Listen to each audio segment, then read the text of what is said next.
আচ্ছা, তোমরা zero cost biryani কখনো খেয়েছো? Restaurant like.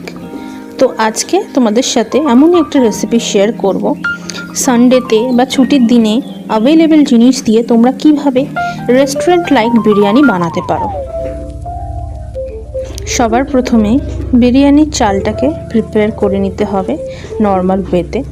তারপরে পেঁয়াজ সামান্য নিয়ে বেরেস্তার জন্য ভাজতে হবে।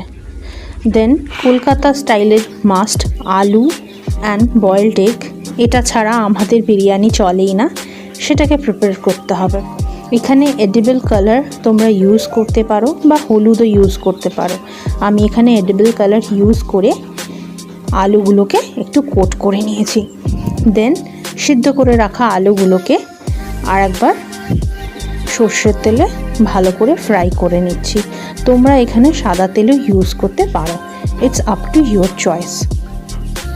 এবার আসা যাক আসল ইনগ্রিডিয়েন্টে।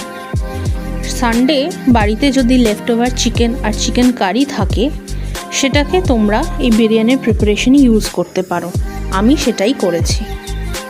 চিকেনটাকে প্রিপেয়ার করার জন্য কারি থেকে আলাদা করে সেটাতে একটু ছাতু মাখিয়ে নিও, তাতে বিরিয়ানির মতো টেক্সচার একটা আসবে।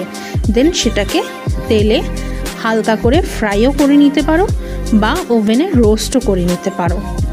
ভাতটা নামিয়ে গরম থাকতে থাকতেই টেস্ট মতো নুন আর চিনি অ্যাড করে নিও। Now it's time for assembling. একটা প্যানের মধ্যে বা যেটাতে তোমরা অ্যাসেম্বল করবে সেখানে সামান্য ঘি বুলিয়ে একটা লেয়ার দাও চালের। দেন সামান্য নুন বা চিনি তোমাদের লাগলে দিও। Then the game changer left over chicken বা মাটন কারিটা এখানে আমরা ইউজ করব।